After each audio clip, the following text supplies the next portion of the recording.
Boa noite a todos. Boa noite. Nesse momento, nós vamos elevar nossos pensamentos, sentimentos ao alto, para fazer a prece inicial.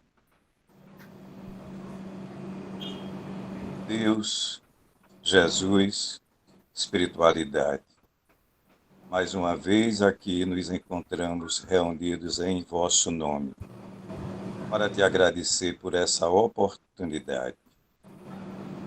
Essa live da Casa dos Espíritas de Pernambuco, através dos nossos amigos, do nosso palestrante, traga as mensagens para a nossa reflexão. Te agradecemos, Pai amado. Agradecemos a todos aqueles que estão presentes, encarnados, desencarnados. Sendo assim, mais uma vez aqui, nesse momento, nesse instante, nessa oportunidade, pedimos permissão para dar início à nossa live dessa noite. Aproveito esse momento para passar a palavra à doutora Oriana Lins, para ela fazer a apresentação do nosso palestrante. Boa noite, estão me ouvindo bem? Boa noite. Okay. Muito bem. Sim. A Casa dos Espíritas sente-se honrada em ter hoje conosco o senhor Afonso Soares, ex-diretor da Federação Espírita Brasileira, na sua sede, ainda quando no Rio de Janeiro, na Avenida Passo. Quando a Federação inaugurou a sua sede própria em Brasília, continuou mantendo a célula máter dela na Avenida Passos. E é desta federação a qual o senhor Afonso Soares pertence. Falar do senhor Afonso Soares, nós teríamos, para não tomar muito tempo, dizer que ele é o redator de uma revista conhecida por todos nós, que é a revista O Reformador. E ele é responsável também, além de ter sido ex-diretor da federação, ele é responsável pelos trabalhos em e sobre o Esperanto no movimento espírita brasileiro. Dito isso, nós gostaríamos de passar imediatamente a palavra a ele e dizer da nossa satisfação em tê-lo hoje como palestrante da noite. Senhor Afonso. Muito obrigado, Oriana. Obrigado a todos. Sinto um enorme prazer em conhecê-los todos. Agora, vamos dizer pessoalmente, né? Porque mesmo sendo virtual, né? Estamos nos movimentando, estamos aparecendo, nossa imagem aparece, então eu considero um conhecimento já mesmo pessoal. E me sentindo também muito à vontade, muito contente por estar aqui nesse círculo, né? De que eu ouvi muitas vezes, porque eu convivi também muito, não apenas com Dona Ivone, mas convivi muito com a mãe da Sandrinha, Dona Adenair, lá na sede, hoje sede histórica, né? E Dona Adenair falava muito também nessa casa, que agora eu estou falando.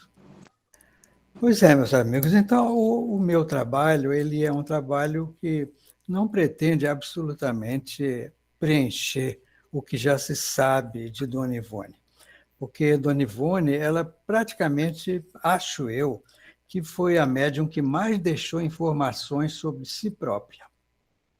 Só 2 livros dela falam muito dela, das suas atividades, né? Depois tivemos a publicação de entrevistas, muitas entrevistas dadas por ela, né? Ela fez uma autobiografia que foi aproveitada pela Federação no momento difícil da casa, né?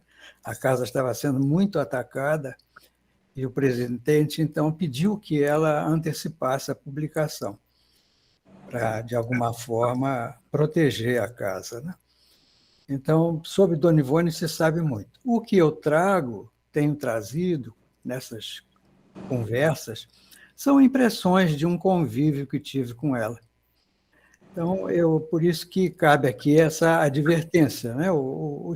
Ela deixou nos seus escritos praticamente tudo o que convém ao adepto, né, ao espírita, saber sobre a sua vida, a sua prática do evangelho, a sua prática da doutrina, sobre as suas lutas, né, para se manter sempre em sintonia com camadas superiores do espaço, com espíritos nobres, né, espíritos redimidos, e, desse modo, então, condição essencial para intermediar obras de grande porte, obras profundas, filosoficamente, religiosamente, cientificamente falando, graças a uma mediunidade muito desenvolvida nela.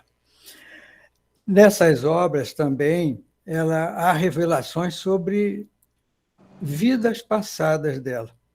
Os espíritos aproveitaram todas aquelas peripécias, aquelas dificuldades, aquelas lutas em vidas passadas, para transformar tudo em obras que edificassem. Por isso que nós temos hoje, e é um material muito estudado, a chamada trilogia de Ivone Pereira.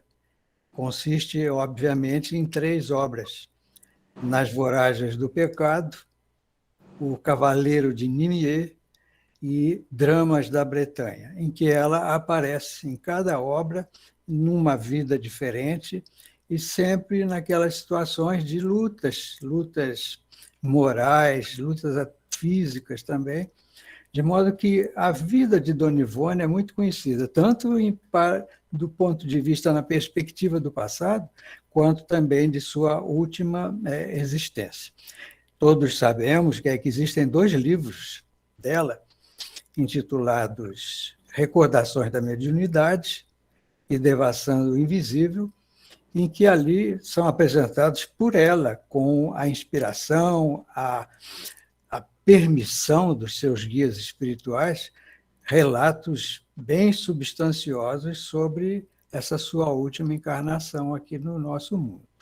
Além de, como já havíamos falado, de entrevistas, né? E essa autobiografia publicada no Reformador. Nós também dispomos de um precioso texto sobre o seu encontro. Isso é matéria até para uma outra palestra, né? É tão significativo, não vou dizer impactante, mas marcante, esse encontro com aquele espírito a quem ela se liga desde épocas muito remotas. Seria, então, uma espécie de o amor imortal, né, de Dona Ivone com esse espírito. Esse espírito ele aparece naquela obra Nas Voragens do Pecado, uma obra excelente, com o nome de Luiz de Narbonne, um capitão, né? Isso por volta aí de 1570 e poucos, né? No tempo da matança de São Bartolomeu. Também ele aparece mais tarde como o Henri de Nimier, personagem principal da obra, O Cavaleiro de Nimier. Depois aparece no Drama da Bretanha, com o nome Arthur de Guzmán de Vray. Depois, esse espírito ele continua a sua evolução, sempre ligado a ela, aparece como Roberto de Canalejas, que aparece em Memória de um Suicida, Dramas da Obsessão, em textos avulsos, né, de Dona Ivone. E, finalmente, a última encarnação dele, atestada pelos espíritos, foi como um engenheiro polonês, que se chamava Zbigniew Pleszczynski, e que visitou aqui o Brasil, veio conhecer aquela com quem ele se correspondia, e correspondia em Esperanto. Isso é muito significativo também. Então, essa é a Dona Ivone, e o meu material ele não pode realmente superar tudo isso que ela deixou escrito. Então, meus irmãos e minhas irmãs, eu a conheci, a Dona Ivone, lá por volta do início dos anos 60, 61, né? E eu, então, já me havia aproximado da doutrina. Conheci Dona Ivone, Ela morava com uma irmã, chamava-se Dona Amália, e a casa era do cunhado, né, doutor César, tinha 6 sobrinhos, e eu fui, então, um dia acolhido lá naquele verdadeiro refúgio, né, um local de muita paz. Ela era muito amada por todos na casa da irmã, muito respeitada e muito visitada também pelos espíritas do movimento. Tinha um carinho imenso pela juventude, daí porque quando fomos lá, eu e mais outros jovens também, foi a primeira visita minha, nós sentimos esse carinho, esse envolvimento dela com relação à juventude. Certamente influência do Charles, né? Que foi seu pai e ficou como seu guia espiritual, autor até de alguns livros dela, né? Então, esse carinho pela juventude, ela extravasava, e nós nos sentíamos bastante sustentados, né? Fortalecidos por isso. Ela vivia nessa casa, no bairro da Piedade, lá um bairro do subúrbio do Rio de Janeiro, e nessa casa o cunhado fez construir uma espécie de uma suíte, onde ela dormia, tinha sua vida ali para trabalhar com os espíritos. Trabalhava de preferência de madrugada, e de modo que acordava à tarde, mas mesmo assim, durante o dia, ela ajudava a irmã, né, nas tarefas da casa, que imagine com 6 crianças, né?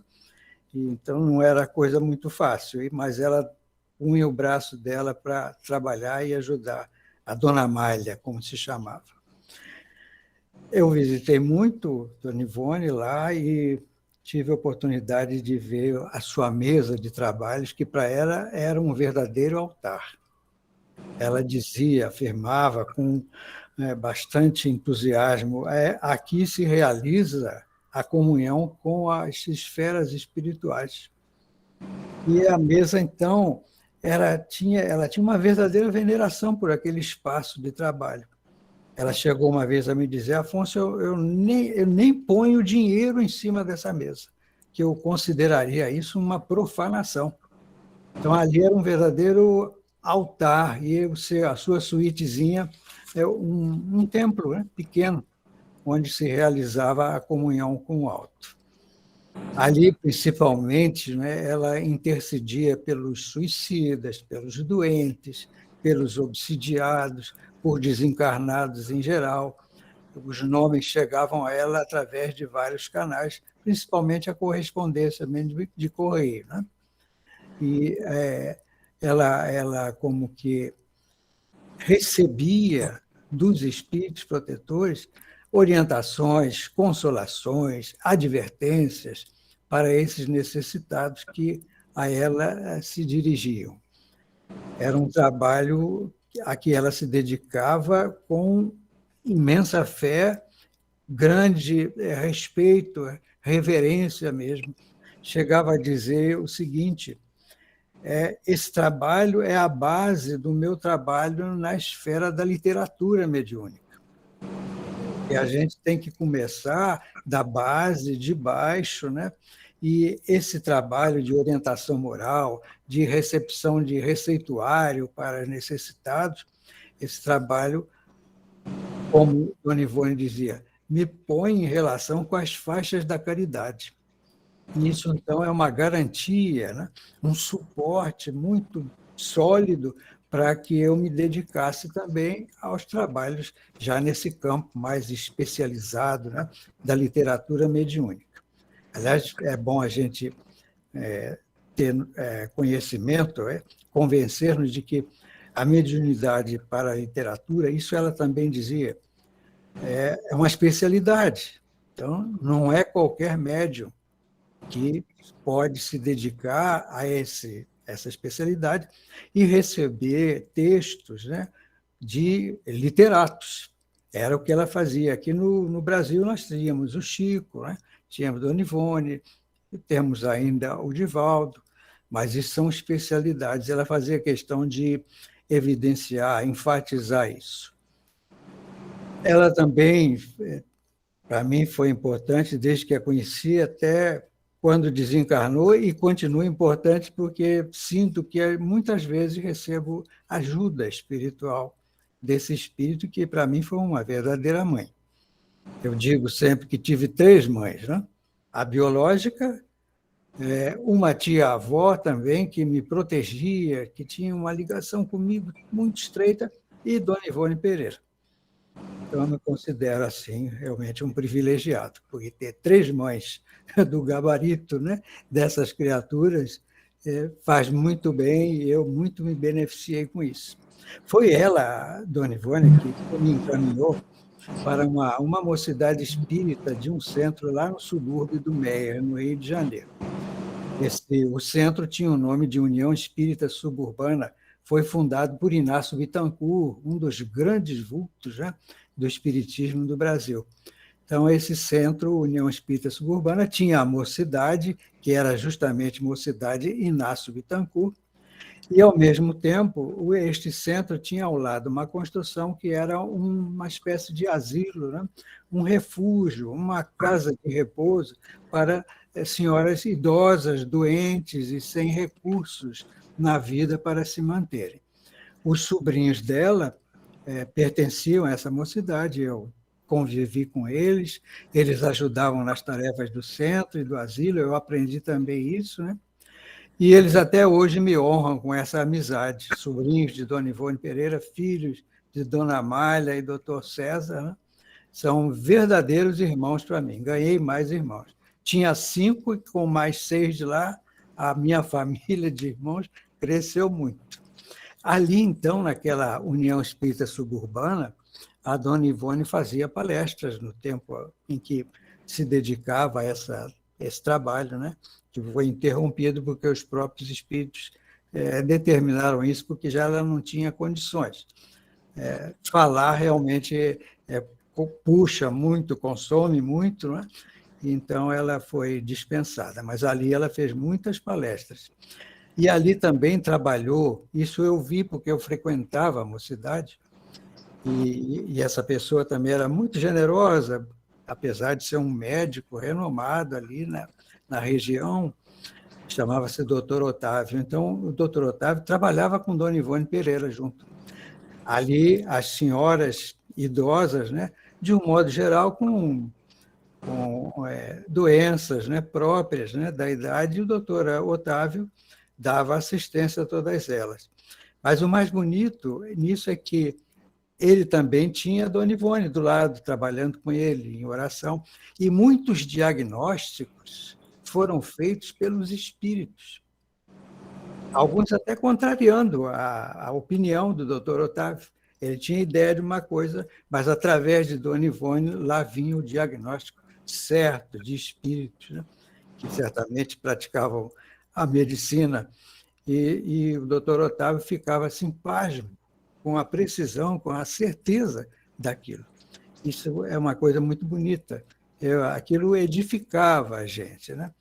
E nos momentos difíceis para essas senhoras, né, já estavam no fim, algumas, fui uma vez lá, estava uma em agonia, né? E era de ver o carinho com que Dr. Otávio e Dona Ivone Pereira envolviam aquelas criaturas que desencarnavam serenamente, amparadas no físico e amparadas do ponto de vista espiritual. Com Dona Ivone, eu conheci em 1960, 61, né? Eu morava ainda no Rio de Janeiro, num bairro chamado Vila Isabel, ela morava na Piedade, não era tão longe assim, mas mesmo com essa proximidade, mesmo com a nossa comunicação por telefone, ainda assim, Dona Ivone escrevia cartas. Eu trocava cartas com ela, morando em um bairro quase ao lado, né? No entanto, a gente via ali como ela gostava de escrever. Muitas cartas nós trocamos sobre diversos assuntos, né? E uma peculiaridade que muitos gostam de ouvir sobre isso é que ela tinha um cuidado com essa correspondência muito bonito. Ela punha dentro do envelope um pouquinho de talco. As páginas que ela enchia, né, com a sua prosa, né, com as suas orientações, ela colava no canto superior direito das páginas uma pétala de rosa e também tinha cuidado de colocar um papelzinho fino entre a dobra do envelope e o envelope mesmo, onde ficaria colado, né, que é para a cola não danificar o papel da carta que estava ali dentro. Então, eram esses cuidados. E eu dizia, a senhora deve ter frequentado muito as cortes aí palacianas, né? Porque é uma sutileza, é uma elegância, né? E aquilo era muito bonito também. Eu devo a ela, a Dona Ivone, tudo isso, meus irmãos, eu estava regulando aí meus 24, 23 anos, é muito novo para ela, né? Mas ela tinha um cuidado, eu penso que fui encaminhado mesmo intencionalmente pelos espíritos para conviver com ela diante das minhas grandes necessidades, né, de espírito devedor, necessidades morais, de modo que a presença material, o contato com Dona Ivone seria muito útil e foi decisivo, né, para que eu empreendesse minha gradativa transformação. A meta ainda está muito longe, né? Eu, na época, tinha os defeitos não eram poucos, como não são hoje ainda, né? Mas, pelo menos, muita coisa desse convívio ficou dentro de mim. Então, eu devo a ela essa, por assim dizer, iniciação, uma iniciação sólida na doutrina, no estudo, na prática, porque Dona Ivone estimulava muito. A primeira coisa que me impressionou foi isso. Ela me recomendou a leitura das obras clássicas da doutrina. Então, eram autores, obviamente, Kardec, que eu já conhecia, né? Eu já era espírita quando a conheci, mas ela aconselhava a leitura de Leon Denis, de Gabriel Delane, de Camille Flammarion, de Alexandre Aksakov, Ernesto Bozano, entre outros. Que ela dizia, meu filho, aí está a essência da doutrina, aí estão os argumentos dos mestres. Os livros mediúnicos são bons, e ela falava isso com autoridade, porque também era médium, né? Intermediária dos espíritos. As mensagens também são muito boas, elas suprem, às vezes, deficiências de educação, enfim, elas educam, né? Mas o núcleo, o cerne da doutrina está nessas obras. As grandes obras mediúnicas, né? E as obras de Kardec, e essas chamadas subsidiárias, que são de autoria dessa verdadeira pleiade de mestres, né? Da doutrina. Quando eu a conheci, além dessa orientação, ela também me fez questão de me mostrar um livro de um grande escritor, dedicado mais à literatura evangélica. Ele tinha um pseudônimo, ele chamava-se Pedro Camargo, mas o pseudônimo que ele usava era o Vinícius. Então, Vinícius é muito conhecido ainda do nosso movimento espírita, né? Então, ela fez questão logo de me dar um livro, nunca mais me esqueci do capítulo que ela assinalou como de necessidade para começar um estudo. O livro é Na Escola do Mestre, não é editado pela Federação. O Vinícius tem alguns pela Federação, mas esse é um livro editado pela Federação Espírita de São Paulo, a quem o Pedro Camargo estava ligado também. Então, uma edição dessa federação. E ali, na Escola do Mestre, há um capítulo, é justamente esse capítulo que ela enfatizava, focalizou especialmente com a gente, conosco. A reabilitação de um culpado. Eu li, eu fiquei impressionado, porque o Vinícius tocou ali num dos pontos mais intrigantes da história de Jesus aqui entre nós. A reabilitação de um culpado. Era sobre Judas. E a grande questão que o Vinícius propunha ali é esta. Judas tinha seus defeitos, que não eram pequenos, né? Judas ficou marcado por uma atitude bastante desconfortável para um espírito ter convivido com o mestre e ter feito aquilo, ainda culminando tudo com um suicídio. E Jesus, a gente sabe, isso diz Pedro Camargo, Jesus, a gente sabe que escolheu os seus apóstolos, né? Os apóstolos não surgiram de improviso. Ele encontrou alguém ali, você vai ser meu apóstolo. Não. Podia até parecer isso no relato do Evangelho, mas todos sabemos, os grandes espíritos confirmam, que o colégio apostólico ele foi preparado antes. E quando Jesus os encontrou, foi chamando e nem resistiam. Chamava, convidava e lá ia. Foi acontecer com Pedro, com André, João, Tiago. E Judas também entrou nesse conjunto. Então, Jesus sabia que ele tinha aqueles defeitos e que poderia cair. E mais, como a gente sabe que Jesus tinha, pela sua elevação incompreensível ainda para nós, Jesus tinha a ciência do futuro. Ele sabia para onde o Espírito se encaminhava. Então, ele sabia que Judas ia dar um testemunho daqueles, né? Ruim. Por que ele o escolheu? E aí, então, que entra a argumentação do Pedro de Camargo.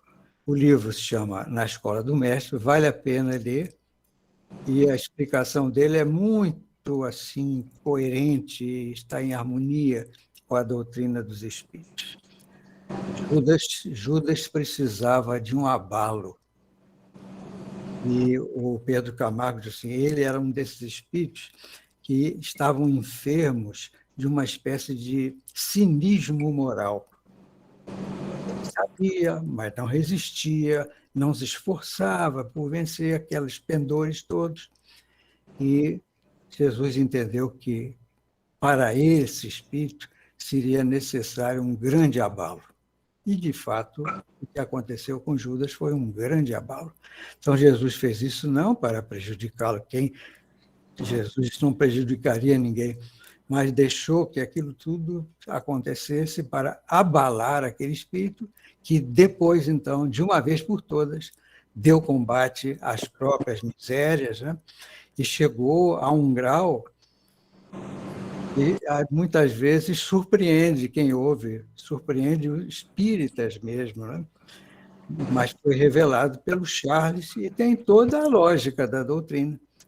Judas sofreu tanto e culminou com a reencarnação na pessoa de São Vicente de Paulo, o apóstolo da caridade. Então, está dito pelo Charles, pelo Bezerra de Menezes, que Dona Ivone Pereira foi a intermediária para isso. Por intermédio também das faculdades dela, faculdades peregrinas, né? Dr. Bezerra, então, cuidando de nós, nos aconselhou a que nos dedicássemos ao Esperanto. Por isso que nós atravessamos toda a vida no movimento espírita ligados ao Esperanto. Foi graças a ela e graças ao espírito Bezerra de Menezes, que, com a sua autoridade, nos encaminhou. Eu não resisti àquela autoridade, nem podia resistir. Eu coloquei logo mãos à obra e parti para, pelo menos, respeitar e obedecer a Bezerra de Menezes e cultivar esse instrumento tão bonito que a gente tem também na doutrina espírita, que é o Esperanto. Então, Ivone Pereira, diante disso, nos ofereceu um livro em português, Na Sombra e na Luz, mas ela nos ofereceu em Esperanto, En Nombro Cae en Lumo. E nós, que já estávamos residindo em Paquetá, saímos do continente, né, do Rio de Janeiro, e fomos morar lá com meu pai, minha mãe, necessitavam daquele refúgio. Moramos em Paquetá. Então, eu trabalhava. A lancha levava 1h30 para sair de Paquetá e chegar ao Rio, e outra 1h30 para voltar do Rio para Paquetá. Então, eu dispunha de 3 horas para leitura, de forma que meu gabinete de estudos foi uma lancha em cima do mar da Baía de Guanabara. E foi muito bom para mim, né? Eu fui para lá, Dona Ivone muito generosa. Olha, meu filho, você está parecendo que o que está acontecendo com você aconteceu com Paulo de Tarso. Ela achava que eu ia para a ilha de Paquetá, ia ficar recolhido lá e ia ter os mesmos benefícios que Paulo de Tarso teve, quanto também, depois daqueles testemunhos todos, daquelas dificuldades, se retirou para o deserto, né? E lá ficou, encontrou, se não nos falha a memória, Áquila e Priscila, dois vultos do Evangelho, e se transformou. Eu falei, não pode, dona Ivone, o que é isso? Não tem essa envergadura, não. Mas fui para Paquetá, fiquei lá, e, de fato, aquela estada em Paquetá foi muito benéfica para nós, justamente por isso, por causa do estudo e da paz, né, da serenidade, da tranquilidade. Como eu disse, um gabinete sobre as águas, né? 1h30 para o Rio, 1h30 para voltar a Paquetá. E ela quando fomos para lá, com um imenso carinho, né? Ela nos deu um presentinho que até hoje eu guardo, uma coisa despretensiosa, né? Próprio mesmo de um espírito simples e generoso como Ivone Pereira. Nos deu esse quadrinho, não sei se dá para vocês verem, né? É uma passagem evangélica num postal, né? Não sei se dá para ler, eu vou ler para vocês o que está escrito aqui. A tua palavra é luz para os meus caminhos. Isso é um salmo, né, do Velho Testamento. E atrás a dedicatória, que não vai dar para a câmera pegar, porque o tempo, né, já foi fazendo seu efeito sobre a tinta, sobre o papel. Mas ela escreveu assim em 1965, olha, há quanto tempo? Até eu estou com dificuldade de ler, meus amigos. Ao querido Afonso. E ela punha os 2 Fs, porque ela achava que aquilo ali era uma propriedade minha, não podia alterar, né? Ela dizia, com todo o coração de sua amiga e irmã no ideal. Ivone, Rio de Janeiro, 9 de agosto de 1965. É uma coisinha modesta, né? Mas isso tem um valor enorme para mim, um valor praticamente até histórico, né?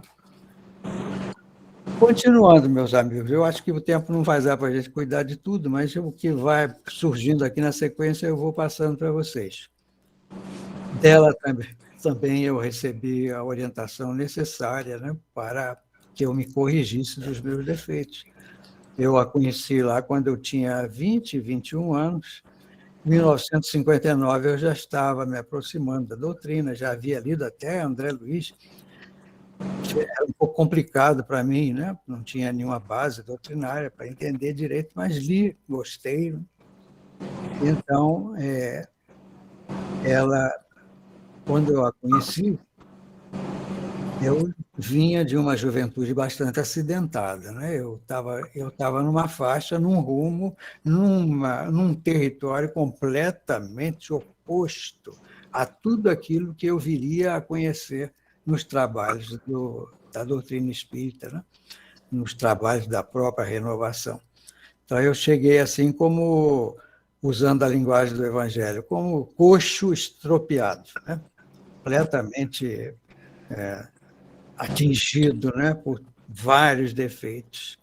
Então, me aproximei e por isso é que eu afirmo que os espíritos me encaminharam para conhecê-la, não por méritos meus, que eu não tinha e não tenho, mas para que eu ficasse debaixo de uma influência tão poderosa que me ajudasse a me renovar, a me reformar. Hoje, olhando para trás, né, nessa perspectiva, muita coisa foi vencida, mas muita coisa fácil de vencer. Os grandes defeitos ainda estão esperando, né? Novas oportunidades, encarnações para serem vencidos. Enquanto ela pôde, Dona Ivone nos levava para conhecer alguns vultos espíritas, né, que ela conhecia. 2, eu me lembro bem. Um era o Vantuil, que Sandrinha conheceu, né, o Vantuil de Freitas, lá na Federação. Todos os sábados ela ia lá para conversar com ele, e o doutor Vantuil, ao contrário do que se dizia dele, né, nos recebia a nós, um pichote, né, com 21 anos, veja, e nos ouvia, nos atendia no que nós perguntávamos, né? Era um homem muito generoso, mas, como enfatizou bem a Sandra, era enérgico, era firme, era um homem de decisões inabaláveis, desde quando ele se convencesse de que aquele era o caminho, aquela era a direção. Isso, às vezes, incomoda aqueles que não gostam desse tipo de atitude, né? Mas o doutor Vantuil nos acolheu com muito carinho e a dona Ivone também. A dona Ivone intermediou muitas mensagens de orientação para nós, para os nossos familiares, todas elas de Bezerra de Menezes. Ela enfatizava também muito a importância desse serviço mediúnico, de colocar suas faculdades a serviço da caridade para a orientação de criaturas necessitadas, desajustadas, completamente distantes, desviadas da lei divina. Era como uma espécie de mediunidade para aconselhamento moral. Durante muito tempo, enquanto pôde, ela se dedicou a esse trabalho, bem como ao trabalho no receituário homeopático, né? Há muitos relatos de curas pela homeopatia nas obras que ela deixou para nós. E sempre prescrições de Dr. Bezerra de Menezes. Embora também aquele Roberto de Canaleiras, né, que era o espírito que tinha o amor imortal para com ela e ela para com ele também, ele médico, também dava muito receituário. E pelo que a gente lê nesses livros dela, que recordam a sua vida, o Roberto de Canaleiras, ele chegava a receitar remédios alopáticos, fórmulas até. E com os farmacêuticos da cidade onde ela trabalhava, conheciam todos os benefícios da sua prática, né? Os farmacêuticos aviavam aquelas receitas. E o Roberto, que foi em vida passada pediatra, restabeleceu a saúde de muitas crianças através de Dona Ivone, né?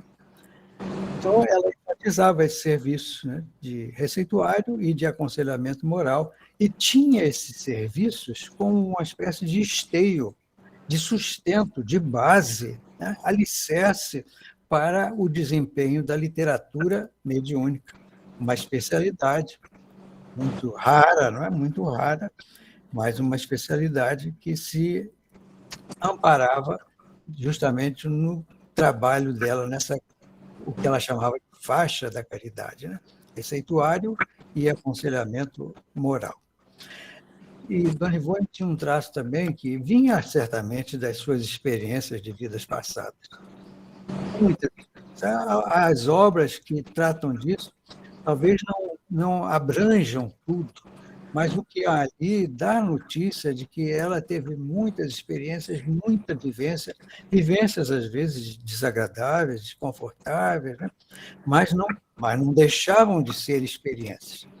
A gente também, ou talvez mais, aproveita dos erros, né? Se tem a humildade necessária para reconhecer que é um erro e dali partir para uma renovação. Então, Dona Ivone como que se valia de toda essa experiência ou usava espontaneamente, era dela, para atender a casos difíceis de solução. 2 deles eu registrei na minha memória, guardei, porque, de alguma forma, tomei parte. Um era de uma colega, eu trabalhei no Banco do Brasil, e lá na direção geral eu tinha uma amiga, uma conhecida, né? Chamava-se Vera. Estava com dificuldades conjugais muito grandes, muito intensas, muito doloridas, né? E ela, coitada, sofria. Havia um companheiro lá que trabalhava também conosco, que conhecia alguma coisa de doutrina, mas era muito sedutor. Ele usava esses conhecimentos para envolver. E a nossa amiga estava muito fragilizada, né? Vulnerável, e ele, infelizmente, não a poupou. Envolveu conhecimentos doutrinários, falou sobre a oportunidade de se haverem encontrado, né, lá naquele ambiente, e ela, coitada, ela frágil como estava, sofredora como estava, ela se deixou levar pelos enganos, as ilusões, né? Ele logo a deixou quando achou que já era o suficiente para ele, deixou. E a nossa amiga estava numa situação muito ruim. Chegava até a demonstrar e apelar para o suicídio. Então, eu soube disso, falei com a Dona Ivone, ela disse, traga aqui, é o meu serviço.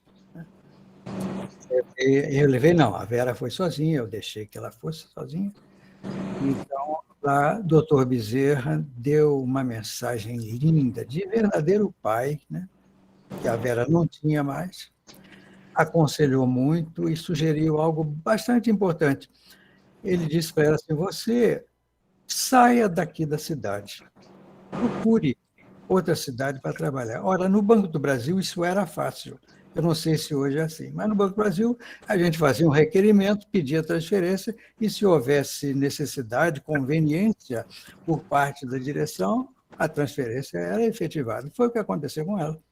Ela, então, foi para Brasília e, em Brasília, refez a sua própria vida, encontrou um companheiro que a respeitava, que a protegia, né?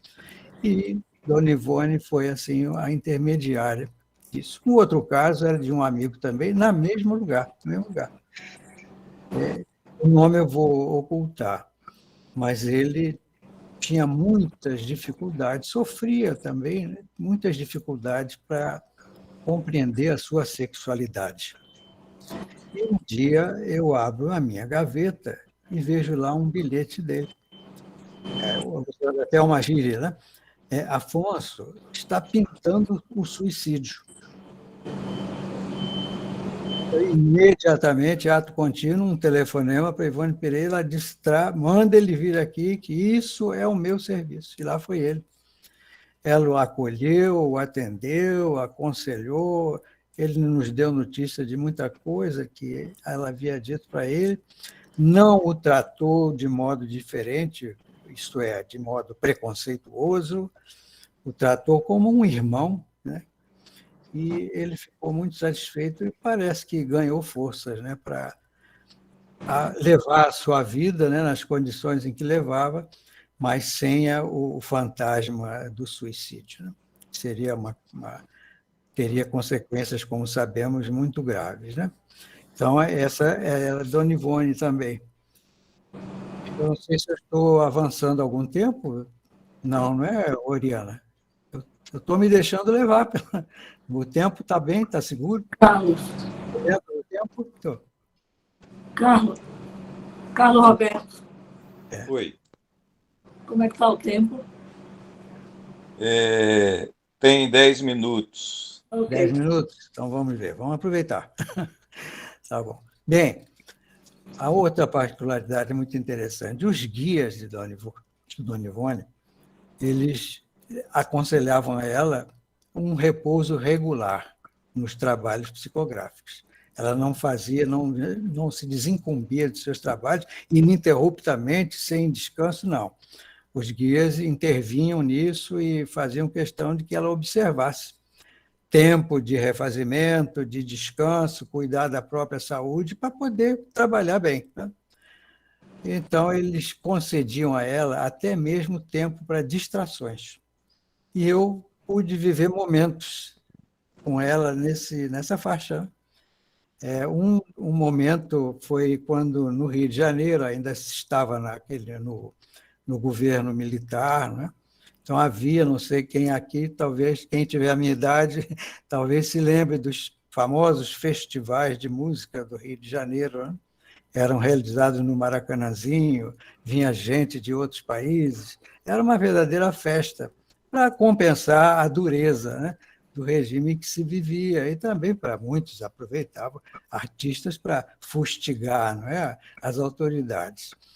Então, eu me lembro de ter acompanhado com ela, durante todo o tempo do festival, acompanhado com ela, pela televisão, por gravações e tudo. Ela se interessava por uma música, não se interessava, não gostou de que tivesse ganho uma música de dois grandes autores, né, Tom Jobim e Chico Buarque de Holanda, chamava-se Sabiá. Eu achava bonita, discordei dela, né? Mas ela, não gostei, não. Então, essa era também a Dona Ivone, protegida pelos seus guias e vivendo como vive o homem, a mulher no mundo, que está lá no Evangelho, né? O homem no mundo. Tem um trecho ali muito interessante. Eles, então, concediam tempo para isso. E um outro momento também muito interessante foi quando da visita daquele Papa polonês, eu acho que era João Paulo, né? João Paulo II, me parece. Muito simpático, né? Ele conquistou aqui o Brasil todo com seu modo. Foi aquele que disse, se não me falha a memória, se Deus é brasileiro, o Papa é carioca. Então, conquistou o Rio de Janeiro todo, só com aquela frase, né?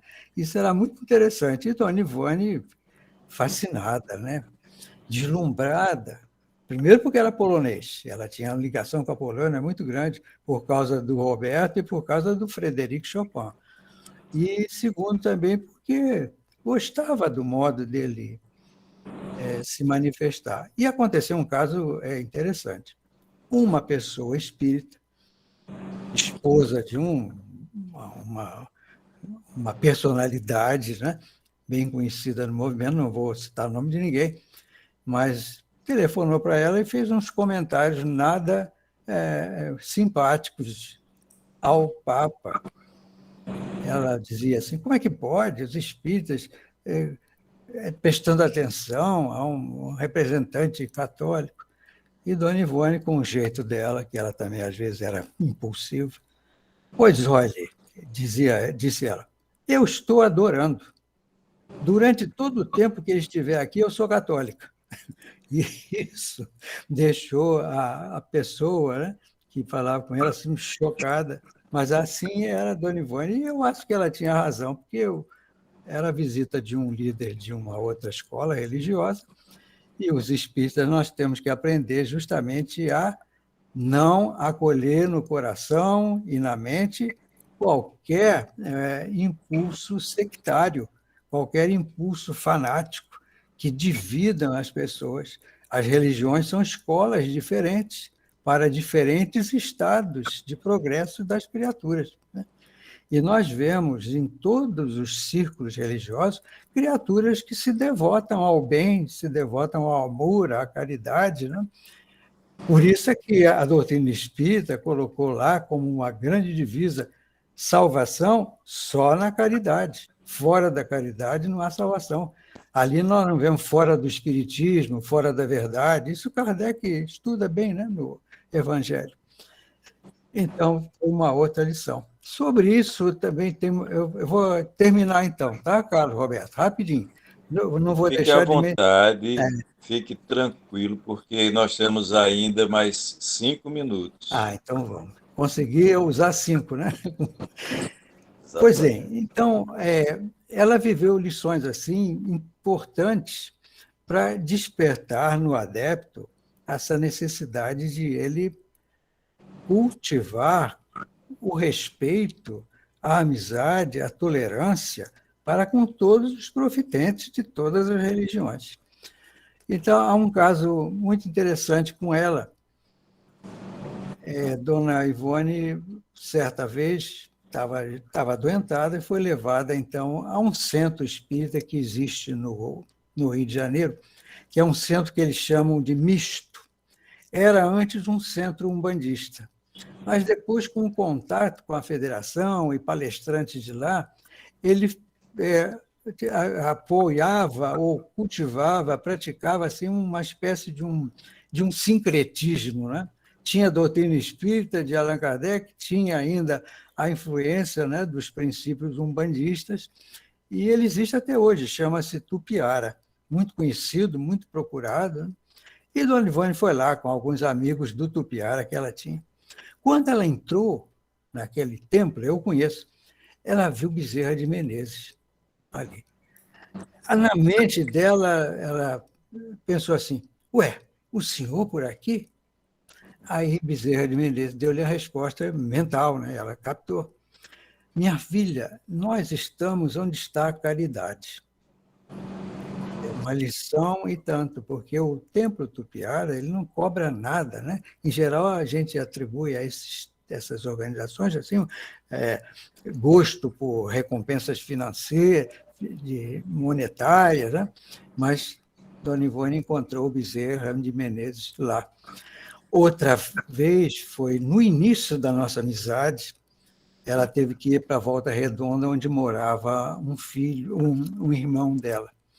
Esse irmão estava doente, estava muito envolvido por justamente pessoas que lidavam nessa magia, né? Magia, não sei se é magia negra, enfim, é uma coisa inferior, né? Que estava agravando pouco a pouco o estado do irmão de Dona Ivone. E lá foi ela para Volta Redonda. Lá, então, ela se inteirou de tudo, traçou assim, planejou alguma coisa para socorrer, mas não conseguia. Era difícil.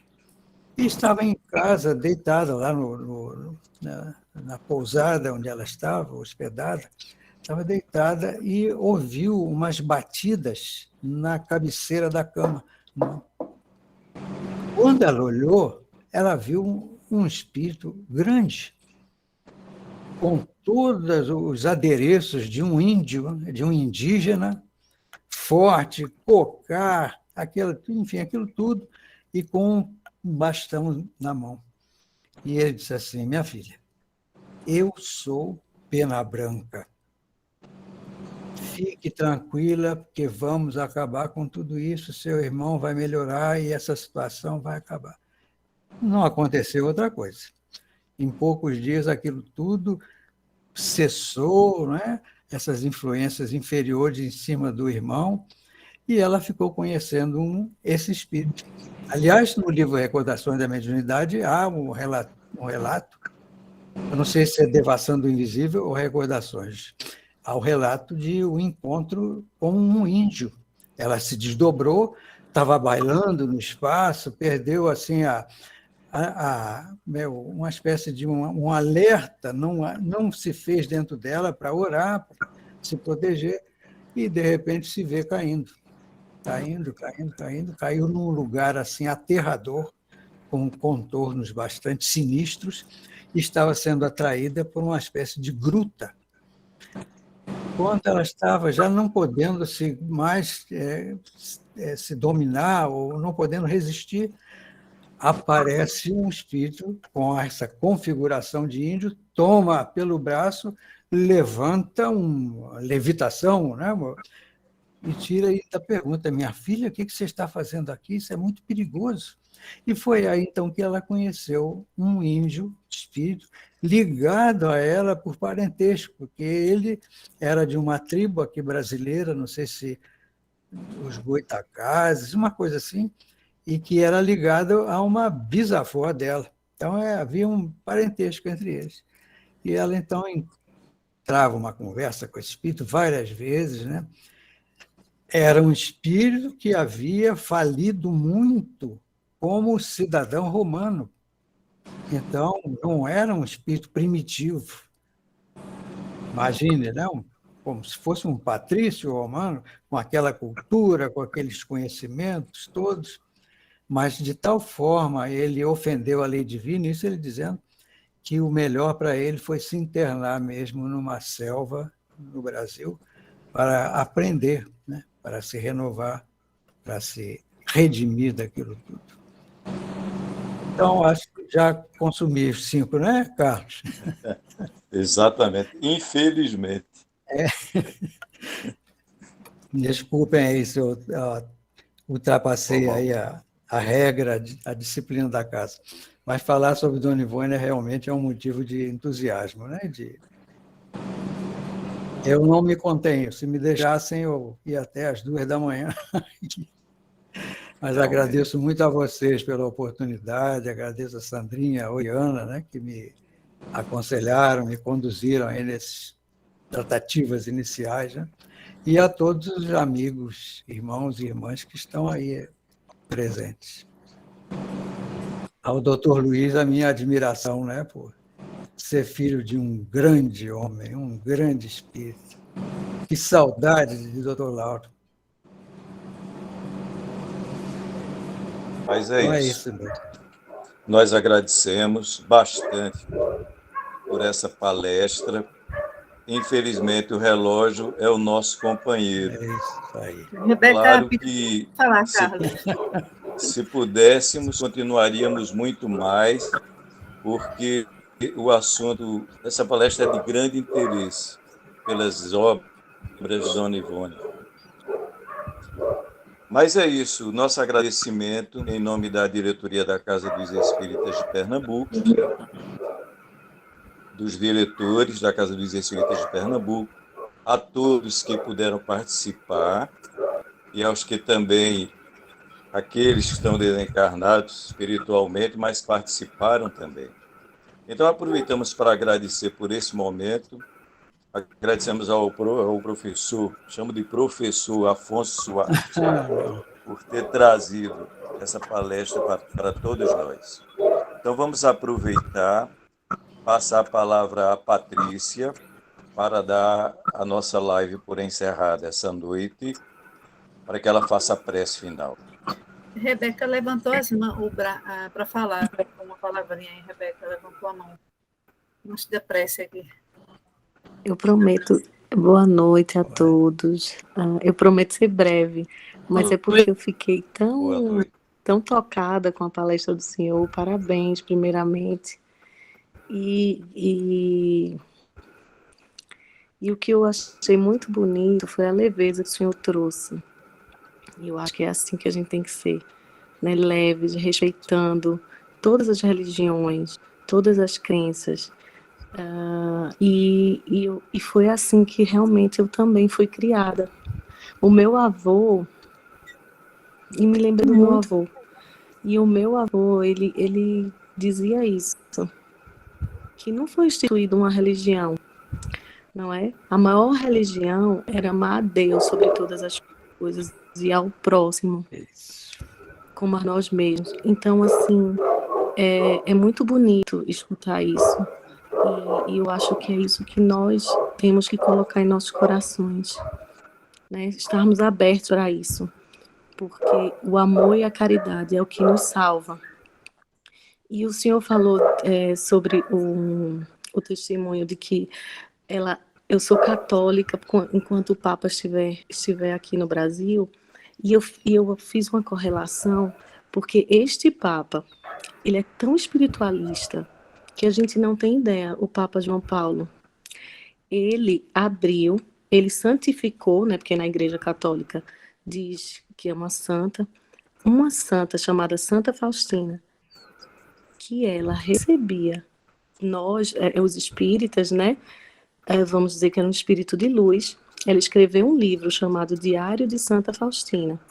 E lá ela falava das caravanas de Nossa Senhora no umbral, que ela fala no inferno porque ela era freira. Para você ver.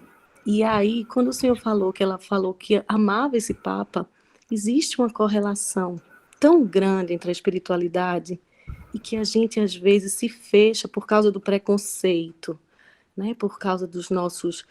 que a gente não quer quebrar nossos paradigmas, nossos conceitos rígidos de que nós fomos criados ou sei lá, que nós construímos na nossa vida. E é isso que a gente tem que quebrar para a gente evoluir. Parabéns, senhor Afonso. Eu me lembrei muito do meu avô, porque eu queria também dar o meu testemunho. Eu nasci numa família espírita e fui criada numa família espírita.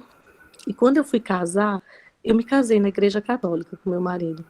E minha celebração foi espírita. Eu tive 2 celebrações.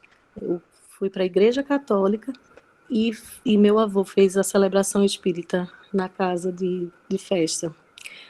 E não sei por que hoje eu estou falando isso, mas desculpa estar desabafando isso para vocês, mas veio dentro do meu coração ter a necessidade de falar isso hoje.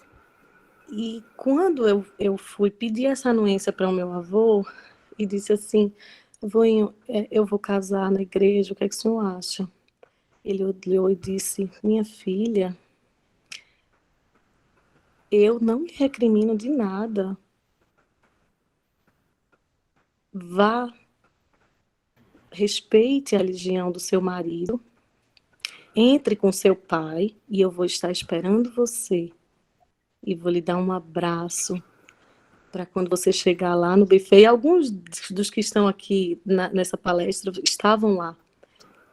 E ele me abençoou nas duas religiões. E nós sempre conversávamos e sempre nos respeitávamos, independente da religião. E ele olhava para mim e fazia assim: minha filha, vá lá no centro e fale do amor. Ah, vovô, mas eu não sei nada do espiritismo. Não, fale do amor, fale da caridade. E são essas coisas, nessa simplicidade, senhor Afonso, que o senhor colocou hoje nessa palestra, que é o mais bonito. Essa simplicidade, que é só falar disso, do amor, da caridade, de ser bom, de ser evoluído. Muito obrigada. Desculpa, eu não vou me alongar. E quem já está extrapolando, eu só queria agradecer ao senhor, viu? Muito obrigada por tudo. Boa noite. Estou agradecido a você. Belas Eu palavras. posso fazer uma perguntinha ao professor Afonso? É coisa muito rápida. Hein, senhor Carlos? Vamos lá. Pode ser. É só se o senhor poderia esclarecer a relação da dona Ivone Pereira com o Rio das Flores. O senhor conhece alguma coisa? Rio das Flores é onde ela nasceu. Ah, sei.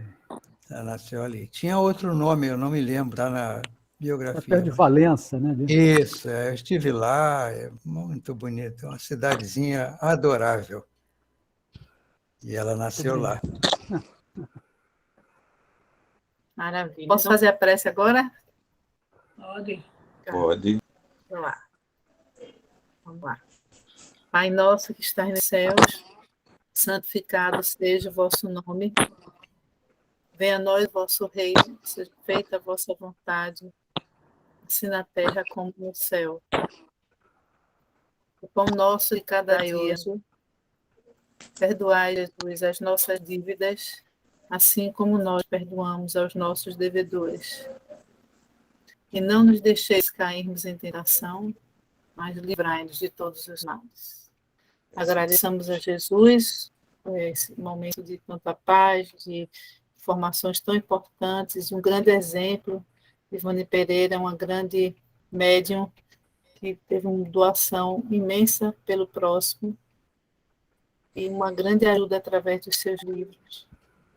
Agradecemos esse momento tão elucidativo, tanto para nós como nossos amigos e guias espirituais aqui presentes. Obrigada, que essa semana continue sendo uma semana de paz e saúde para todos aqui que se encontram. Que assim seja. Em nome de Deus, de Jesus, de Maria, do irmão Jacó, do Espírito de Daniel, damos por encerrada a reunião dessa noite. Que assim seja. Que assim seja. Boa noite a todos. Boa noite. Boa noite. Obrigada. Boa noite. Rebeca, adorei seus comentários.